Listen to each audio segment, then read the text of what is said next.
Greetings and salutations, everyone. My name is Andrew Kirchhoff, and welcome to my YouTube channel. Today, we're talking about my Week 14 wide receiver starter sits for the 2019 fantasy football season. On today's episode, we're going to be talking about news around the National Football League as it pertains to fantasy football, then going into the matchups at the wide receiver position for Week 14, then going over my top 36 wide receiver rankings on the week. Before we begin today's video, let me remind all of you, if you have not yet already, get that cursor past Stephon Gilmore, cornerback of the New England Patriots, and click that subscribe button. Join the community. Click the bell notification button to stay up to date on my latest content. And if you like today's video, don't forget to click the like button.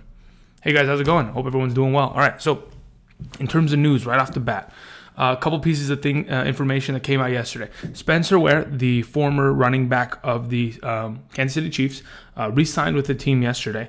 That doesn't really bode well for Darrell Williams and his hamstring injury, and Damian Williams and his rib injury at the moment.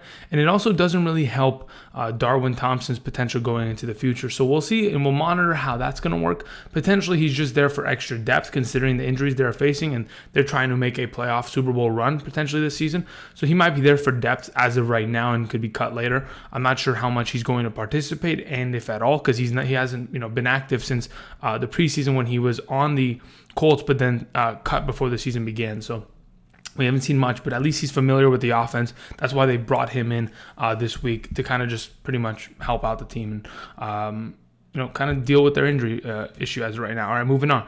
Other things. Cam Newton will undergo surgery on his foot. That we understood it was a Liz Frank. He's been dealing with it for the entire year, so we'll see how long that recovery process is and if he comes back next season. Adam Thielen did not participate in practice today. It was more of a walkthrough, but he didn't participate at all, which also is continuing to kind of, in terms of trending, it's not trending in the right direction, right? We would have thought by now, 4 weeks out, he would be fine with his hamstring injury, but they're not forcing him back because obviously this is another team with playoff aspirations that wants to make a big run. T.Y. Hilton also missed today. Juju Smith-Schuster is probably going to miss, but he's getting better with his knee injury. Daniel Jones is likely to miss Monday's game against the Eagles because of an injury that he's dealing with, so it'll probably be Eli at quarterback. A.J. Green is out for another week. Bruce Arians says, in quotes, Ronald Jones is still the starting running back. Okay, sure he is. And then we have ourselves Marlon Mack practicing today, which is incredible. That's a really, really quick turnaround. Evan Ingram expected to be back on Monday. I'm just reading down the list of all these little things. Kerryon Johnson will quote-unquote return to practice today, but he's not eligible to return until Week 16 because he is still on IR. So unless you feel like you're going to get to Week 16 and you might want to use him, which I don't really think is a good idea, I don't think Kerryon Johnson, I think he's just a bait at the moment. And that's pretty much it. That's a lot of news. We just wanted to go over it really quickly, cover all those bases. A lot of injuries in terms of the wide receiver running back position. Julio is likely to probably make it this week and play this Sunday against the Carolina Panthers at home this week. So hopefully that's the case. If not, Russell Gage again, a guy that has been really good in the last 2 weeks to kind of help this offense and seen a lot of targets. Also, speaking of that offense, Austin Hooper could potentially also play this week, so that's a really big play considering how good he was prior to the injury and all of that. All right, before we go ahead and talk about the rankings to the left of me, let's go ahead and let's talk about some matchups going into Week 14 at the wide receiver position. All right, so as we all know, the Tampa Bay Buccaneers are one of the worst teams against the wide receiver position. Last week really didn't, DJ Chark didn't take advantage of it. But I do think, of all the available wide receiver or receiving options for the Indianapolis Colts this week, who take on the Tampa Bay Buccaneers, it's Jack Doyle, who is, in my opinion, one of, if not, he could be the number one tight end by the end of this week because of how many points they give up to tight end position. But regardless, Zach Pascal is the only other guy that I'm interested in the passing game. If they get Marlon Mack back, that's good on them. But otherwise, receiver-wise, they're really, really thin. Without T.Y. Hilton, cutting Deion Kane, without Chester Rogers, without Devin Funchess, this offense is pretty much bare bones. So Pascal, Doyle, those are the best options.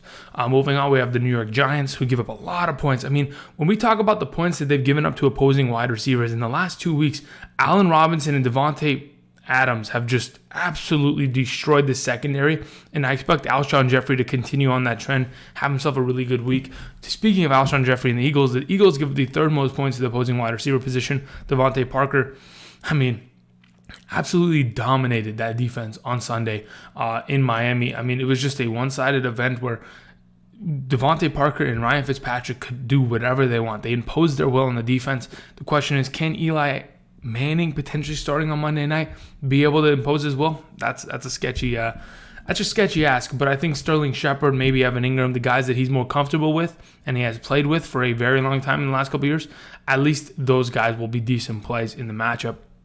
Then we have the Miami Dolphins, who give up a lot of points to opposing wide receivers. Not really a surprise. I think Robby Anderson could be very good this week as he's continuing to get more targets and more usage and more exposure in this offense. Then we have the Cardinals. James Washington's been pretty good, so he should continue, hopefully, on his pace. But again, James Washington's a touchdown upside big play guy. If he continues to do it, beautiful. But as a wide receiver 3 is probably where I have more comfortable at. We'll talk about that in a little bit. Then we have the Minnesota Vikings, who, all things considered, they played pretty well in terms of stopping the passing game against Seattle. Sure, David Moore had a big touchdown, but they stopped Tyler Lockett from doing anything. And DK Metcalf really was a non-factor after he fumbled. So obviously they couldn't stop the run. But again, against the pass, we're going to have Marvin Jones and Kenny Golladay come back into town against this Minnesota defense. And I'm pretty sure they're going to try to go after a guy like Xavier Rhodes. I mean, the last time they played against him, Marvin Jones had 4 receiving touchdowns in a single game, yes. So it should be fun. Kenny Golladay, Marvin Jones, whoever it ends up being.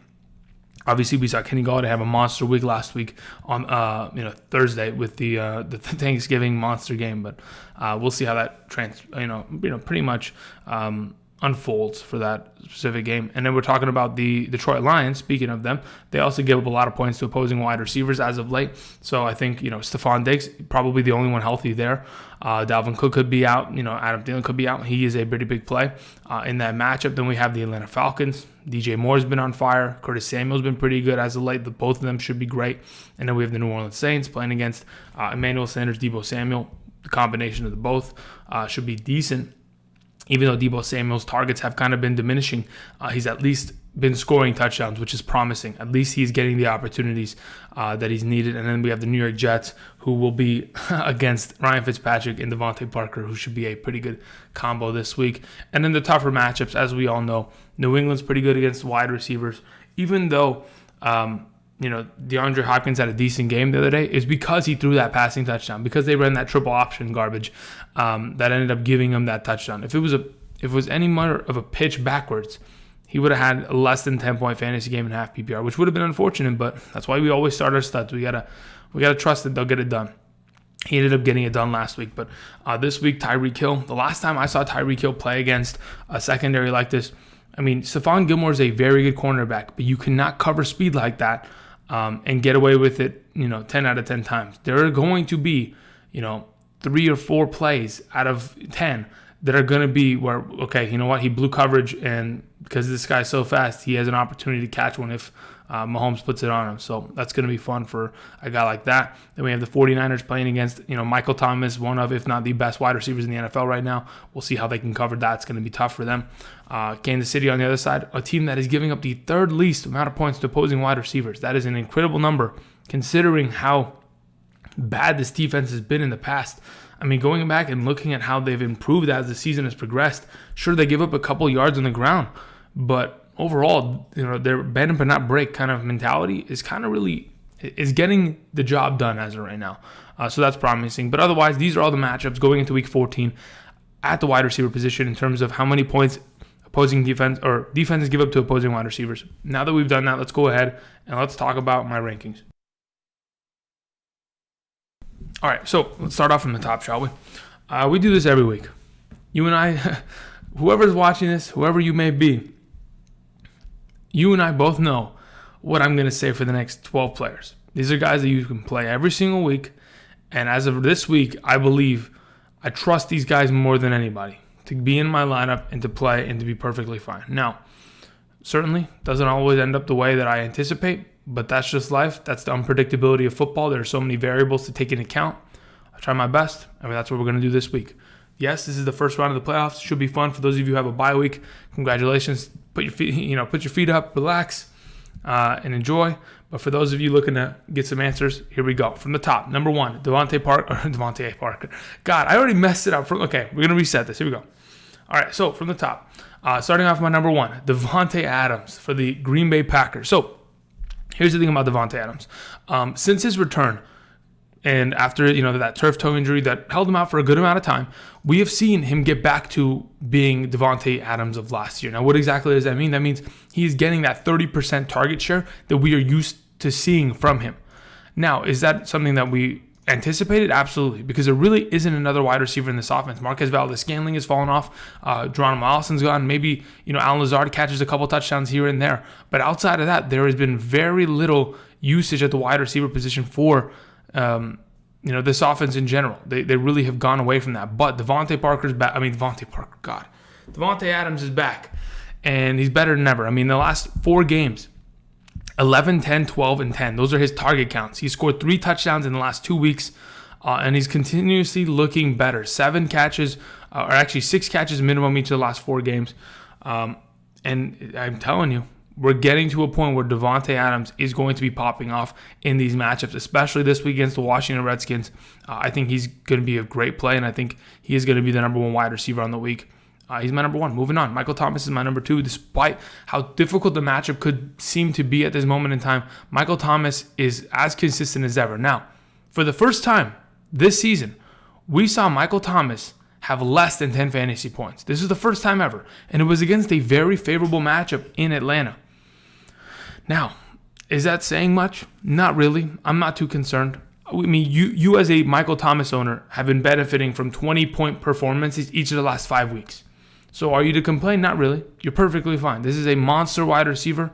Sure, it might be a tougher matchup on paper, but if they continue to feed him the ball and continue to get him 10-plus targets, he is going to produce, and I think he's going to be great. As of right now, he's my number 2. Moving on to number 3, DeAndre Hopkins. Like I was mentioning, we got to start our studs. Despite the matchup against Denver, DeAndre Hopkins has been on another level as of late, and he's getting it done. Chris Harris Jr., good cornerback, but I'm not really concerned about that. I think he's going to be able to get the job done for your fantasy team this week. In terms of, yes, they're at home. This offense looked better last week, even though we didn't see too much usage of a Will Fuller or DeAndre Hopkins in the passing game like we would have wanted to. It was a tough matchup. New England's defense is great, and they're going to play better in the back, in the secondary, the back half. So as of right now, I think this week's matchup, as difficult it may seem on paper, it's really not big of a deal. I have DeAndre Hopkins as my number 3. Moving on to number 4, Tyreek Hill. Tyreek Hill, similar to, it's kind of ridiculous how a lot of the guys last week had really poor performances, and Tyreek Hill wasn't shy of that either. He was a guy that, despite having very good performances all season long since his return from his shoulder injury, he kind of, disappeared. This past week, 8 targets, 5 receptions, and 55 yards. Sure, it was coming off of a bye week. He was coming off of that scary, injury that he may have sustained in Mexico City against the Los Angeles Chargers. But then again, we want to see more. We want to see touchdown upside. Hopefully, we can find that this week in New England. I expect him to do so as he runs past every single person on this defense and makes some plays. He's my number 4. Moving on to number 5, Julio Jones. Like I mentioned earlier, Julio Jones has a very good opportunity to play this week. Even though he's been dealing with injuries with his shoulder, I think it's an AC joint sprain, similar to what James Conner is dealing with. He has a very good chance of playing. A lot of it's going to be pain management, figuring out how he can deal with that. As of right now, I'm pretty certain he's going to play. He's trending in that direction. If we can get him participating in practice in the next 3 days and potentially for sure practicing a full practice on Friday, then we can, without a doubt, full confidence start him. But if in fact he's ready to go, I love the matchup against Carolina. I think he'd be great against them. Hopefully he finds a touchdown this week.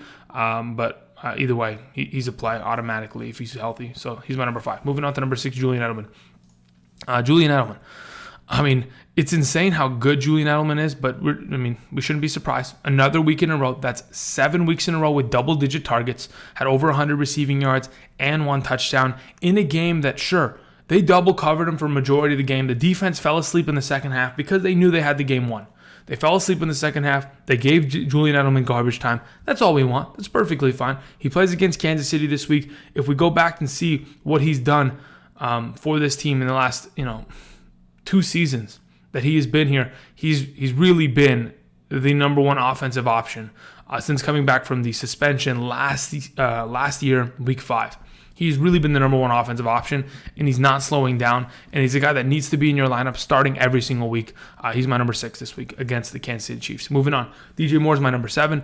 DJ Moore has continuously creeped up into the top 12 wide receiver conversation of the last, I want to say 6 weeks of the season. He has gotten very good to an extent to where he's getting double-digit targets, and he's scoring touchdowns. 3 touchdowns in the last 2 weeks. I mean, he had not had a single touchdown prior to that. And now we're seeing him used more and more in the red zone, which was the thing that he lacked last season and that we wanted to see improve this season. Sure, it's coming late, but it doesn't matter as long as we get it better late than never, especially now that we're getting to the fantasy playoffs. He gets Atlanta this week. I think it's a great matchup, and I really do believe DJ Moore could have a great game. Last time he played against Atlanta, had 15 targets, 8 receptions, and 95 yards only 3 weeks ago. Could be a pretty big contributor this week. He's my number 7. Moving on to number 8, we have Alshon Jeffery. Now, Alshon Jeffery's missed some time, certainly. He's been dealing with injury himself, but the question is Alshon Jeffery a good enough wide receiver to take advantage of this New York Giants matchup? Abso-freaking-lutely.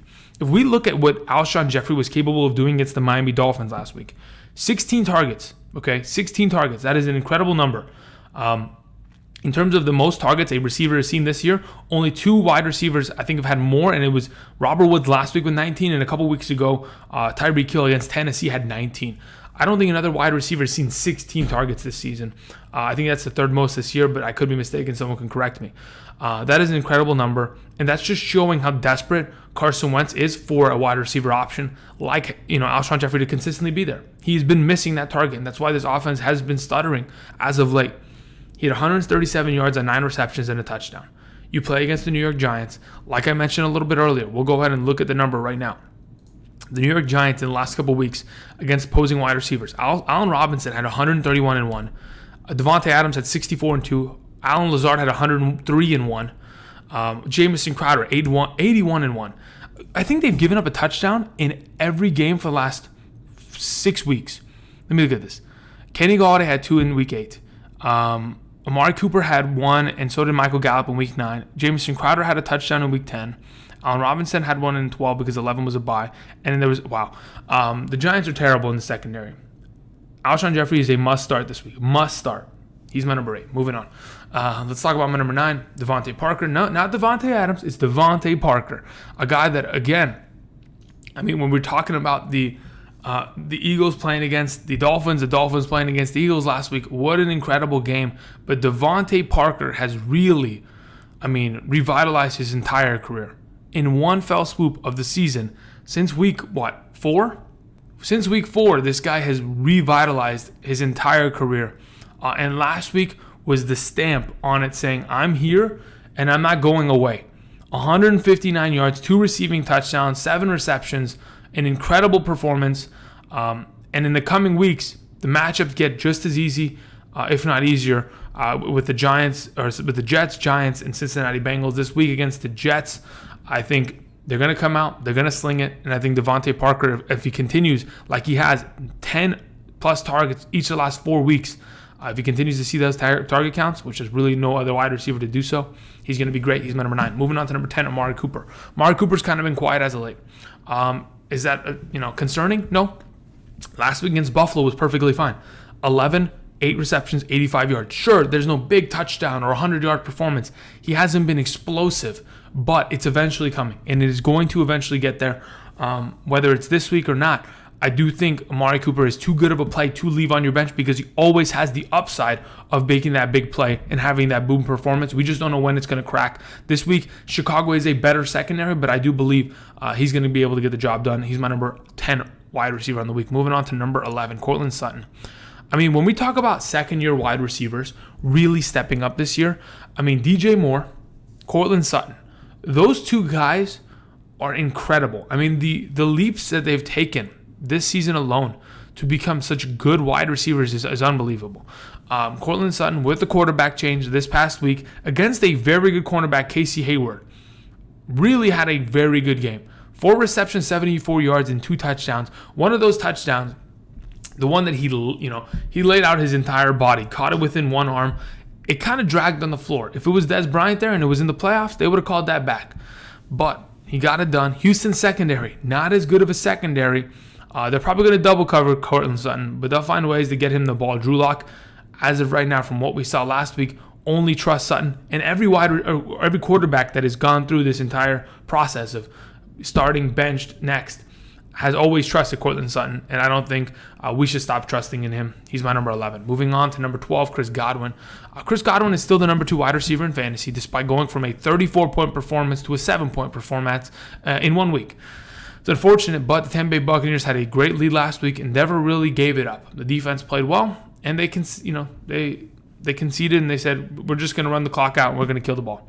And that's perfectly fine. You can go ahead and do that. But for fantasy owners, this sucks. Chris Godwin is probably a start this week in Indianapolis. I think it's a decent matchup. It's not great, but he should be able to get the job done in terms of a baseline of 13 fantasy points. I'm hoping that's the case. Hopefully he gets there. His target count has kind of been diminishing as of late comparatively to early on in the season where he was getting double-digit targets. But again, 6.86 in the last 3 games, not terrible, especially considering he had 3 touchdowns or 2 touchdowns in that big game with only 8 targets, right? 7 receptions. He has the ability to make big plays. He's just got to get it done. All right, moving on. Let's talk about my 13 through 24 rankings, my wide receiver 2s on the week. Starting off with number 13, Cooper Kupp. We saw a little bit of revitalization of Cooper Kupp and this offense in general. We saw Jared Goff be more efficient. We saw Cooper Kupp get a touchdown. Sure, his target counts were not as consistent as before. We saw a lot of targets go to Robert Woods. Now, that could hurt Cooper Kupp, but in my opinion, I think it only helps Cooper Kupp. Because if he's not only being relied upon to make plays on the offense, he's going to get more opportunities to go down the field as they're not 3-and-outing and punting consistently. If you're continuously having an offense that is moving the ball, everyone will be able to feast. And I think it only helps Cooper Kupp. And we know he is Jared Goff's security blanket, and he is going to get the targets. He's been slow in the second half of the season, but he's going to start picking it up in the upcoming games. This week in Seattle, I'm perfectly fine with Cooper Kupp. He's my number 13. Moving on to 14, Keenan Allen. Keenan Allen, finally, the first 3 weeks of the season were beautiful. Then he followed it with 8 terrible performances, and he's finally, found, his stride, I would say, in the last 3 weeks. He scored 2 touchdowns in the last 2 weeks. He's consistently playing well in the red zone to where he is giving himself that opportunity.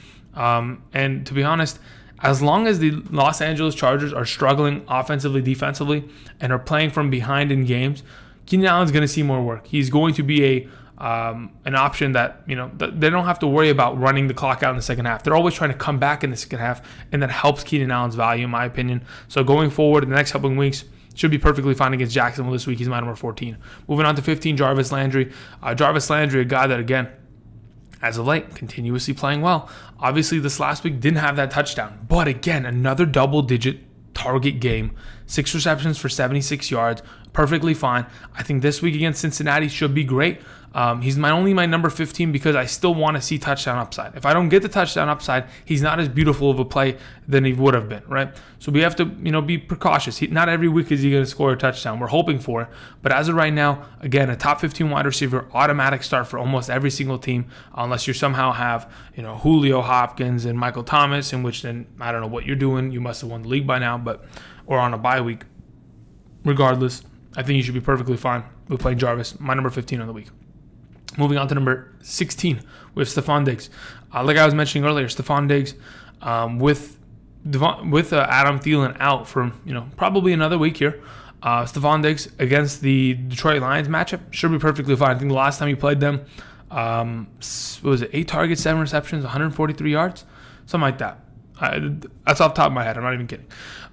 Because honestly, he's not. I don't think. Okay, Stefon Diggs is here. Let me see. Detroit 8-7 143. Okay, don't ask me how I knew that. All right, just forget about it. But anyway, I think this week against Detroit, perfectly fine matchup. If everybody's hurt for this offense, they're gonna have to lean on him even more, and that's exactly what we want to see this week. He's number 16. Moving on to 17, John Brown. John Brown, no matter what he does, will score 10 points. No matter what he does, he can try his hardest not to score 10 points. But last week, he threw a passing touchdown. He wasn't the only one. I thought myself, when I watched it on Thursday night, or Thursday afternoon, when he threw the touchdown against Dallas, I thought maybe he's going to be the only wide receiver to have thrown a touchdown this season. And then later in the week, we see DeAndre Hopkins get a pitch that, scores a touchdown. But regardless, he's going to score 10 points every week. Does he have the upside of having a huge game? Sure, certainly. But as of right now, playing against Baltimore, it's a tough matchup, but I expect him to get the job done. In the last 2 weeks, has not seen a great target count. Only 4 targets each of the last 2 weeks. But again, there have been tougher matchups. It only gets, stingier here. But he makes plays. He scores touchdowns. He's viable enough to where he can sit as a wide receiver 2 in my lineup. He's my number 17. Moving on to number 18, DJ Chark.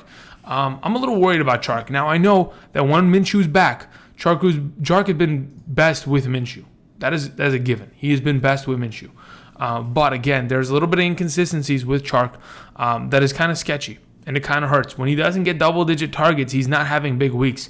I'm not kidding. You can go and look at it statistically. In his games in which he's had double-digit targets, his point counts have been 32.4, 16.9, and 26.4. I mean, that's ridiculous.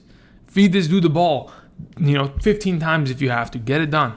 Hopefully that works this week against the Los Angeles Chargers. We saw Courtland Sutton had a pretty good week last week. Hopefully Chark could have himself a good one.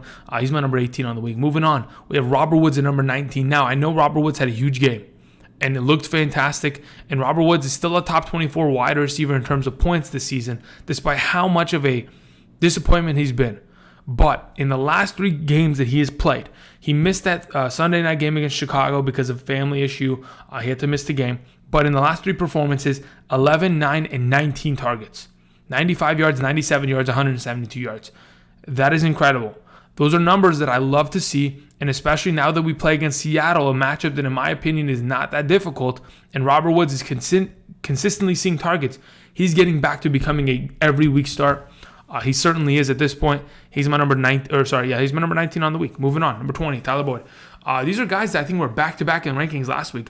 Both of them played well. Tyler Boyd himself played fantastic last week. Scored himself another touchdown with Andy Dalton in the lineup. Again, 2 weeks in a row where he gets 9 and 10 targets. Beautiful. Plays against the Cleveland Browns. Sure, it's a little bit tougher in terms of their secondary, but I think Tyler Boyd playing in the slot, running around like a chicken with his head cut off, is going to get it done as long as Andy Dalton feeds him the ball. He'll get the job done, and I think he's a great play at my number 20 wide receiver. Moving on. Mike Evans is my number 21. Now, you may be thinking, Andrew, why do you have Mike Evans so low? Because Mike Evans has been very inconsistent as of late. In the last 4 weeks, 10.2, 8.9, 7, 7.3. Sure, his target counts are there. 6, 8, 8, and 11, but he's only caught the ball 4 times each of the last 4 games. So that's, in total, 16 receptions in 4 weeks. That's not great.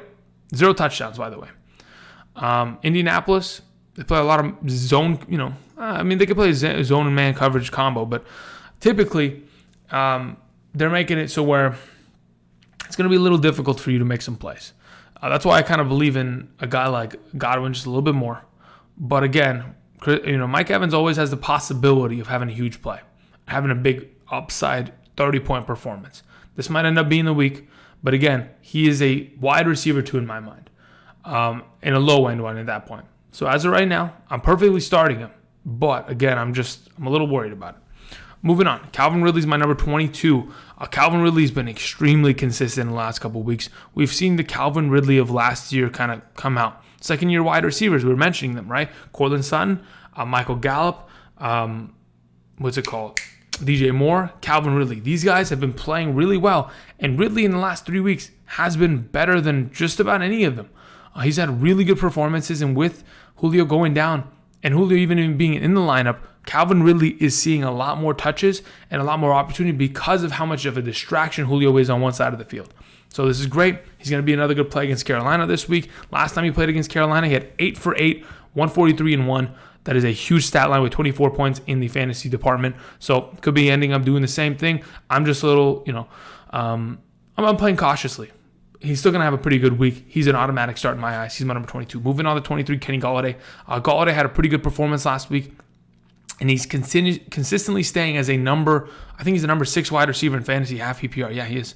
Another big performance. Obviously, his reception count in the last couple weeks, not great, but he makes big plays over the top of defenses, plays against a secondary that has struggled this season, and I think Kenny Golladay, with the quarterback not being afraid of letting the ball go and getting it out of his hands as quickly as possible, he's going to be able to find some sort of consistency. If we can see a potential where the Vikings are scoring a lot of points and putting it on this defense, we're only going to get David Blau to to come back and try to throw as many touchdowns as he can to stay competitive. Those are going to go to Marvin Jones, Kenny Golladay. Kenny Golladay is going to be a good play. He's my number 23.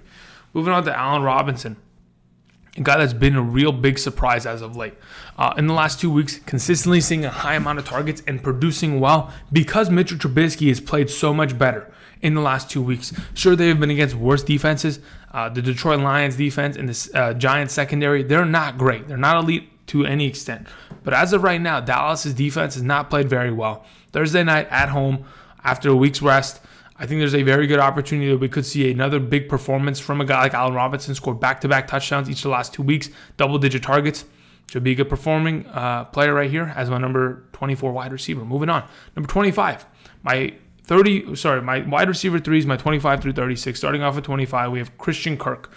Christian Kirk last week got bottled up by Jalen Ramsey. Is that a surprise? No, I anticipated that. So we try to avoid him. This week, they play against Pittsburgh. Pittsburgh's defense is not terrible, but again, Christian Kirk has a pretty good opportunity here to maybe make a play over the top of the defense. He is a guy that has speed that really cannot be tested at times or matched. So I think there is a very good opportunity for Christian Kirk to be a pretty decent play here this week and kind of be the number one receiving option for Kyler Murray, who struggled heavily last week because he could not find Christian Kirk. So I expect him to play well, and I expect him to be good producing wide receiver. Moving on to number 26, Robby Anderson. Robby Anderson has been really good as of late, plays against Miami. Robby Anderson might be underrated in my list. I think he might end up being by the end of the week. But for as of right now, in terms of precautionary measures, because I know Robby Anderson has disappeared at times. Last year at this time, this is when Robby Anderson really created the hype around his name. He had huge performances in the last 3 weeks, last 4 weeks of the fantasy football season. I think it was last 3 weeks. No, weeks 14, 15, 16 last year. I think week 17 he was terrible. But regardless, there is a very good opportunity that Robby Anderson has a very good performance this week against Miami, and I'm hoping he does so at home for the Jets. He's my number 26. Moving on to 27, Odell Beckham Jr. Odell kind of disappears at times. Is it a surprise that I have him kind of in the wide receiver 3 range? It shouldn't be. As of right now, he's the number 26 wide receiver in fantasy in half PPR scoring formats. Again, the Miami matchup scored a touchdown, but outside of that, unless he scores a touchdown, not really often that he's going to have a big performance. So, play him at your own discretion. Understand what he's capable of doing and that he's not getting too many targets that'll help him out. Sure, it's Cincinnati matchup, but just understand that I just have a hard time playing him unless he's my wide receiver 3 or flex, and he's the best option there. Speaking of a guy that I'm also having trouble with as of late, it's Tyler Lockett. Tyler Lockett started off the season on fire, just where he where he left off the year before. He had a bunch of 10-point fantasy performances, a couple huge games in which he had, 2 touchdowns, 150 plus receiving yards, monster games. In the last 3 weeks, we have not seen the Tyler Lockett of old. We saw Tyler Lockett get injured against the 49ers. We saw him hit a bye week, then come back against the Philadelphia Eagles, in which he only had 2 targets and 1 reception. This last week, only 3 targets, 0 receptions. The running backs were used in the premium for the Seattle offense, and they didn't have to use Tyler Lockett. Tyler Lockett would probably be shadowed by, Jalen Ramsey's probably going to be on Metcalf, but I don't know if Tyler Lockett is a play this week. I think I kind of want to give him a week and then we play him against Carolina or Arizona, but the LA Rams matchup, I don't know. I'm just worried about him. That's why he sits at number 28. Moving on. 29, Sterling Shepard. Sterling Shepard with Eli Manning. We've seen that work perfectly. We've seen that combination work when Odell Beckham has been out in the past for that team. So we've seen that they have a rapport, and they're going to be good together this week. So I expect Sterling Shepard to play well, especially in the matchup against the Eagles. That secondary can be tested, and I hopefully expect Sterling Shepard to have a good game here. Cole Beasley is my number 30 on the week. Again, with John Brown probably being covered heavily by either Marcus Peters, Humphreys, it's going to leave a lot of room open for a guy like Beasley over the middle, underneath, to make a lot of plays. This is a guy that has been pretty good as of the last couple weeks for this offense, has seen far more targets than John Brown has.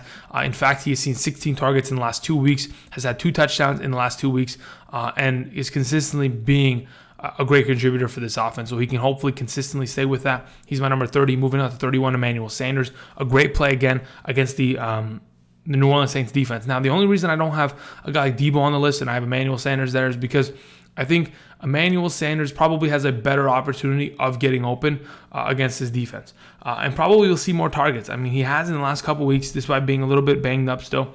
and he's probably going to be a decent play this week. But again, the 49ers offense is a running offense. They want to run the ball, and then they want to give the ball to Kittle. I don't expect much out of wide receivers for this offense, but if either of them are going to get it done against a secondary that has been pretty poor this season, I think Emmanuel Sanders is the guy this week. Moving on to 32, we have Anthony Miller. Anthony Miller in the last 3 weeks has been undeniable. 11 targets, 9 targets, 13 targets. Last week over 140 receiving yards, in fact. Him and Allen Robinson, as of late, have been incredible for this offense, and that's exactly what we want to see. They play on Thursday night against the Dallas Cowboys, and I think they're probably both going to see 10-plus targets once again, streamline those targets, and that's just going to bring inherent value, especially for them in full PPR leagues. Should be great plays. Moving on to 33, Zach Pascal playing against the Tampa Bay Buccaneers, giving up the most points to opposing wide receivers. Should be perfectly fine. He is the only receiving option there. As a wide receiver 3, I have a lot of confidence in him.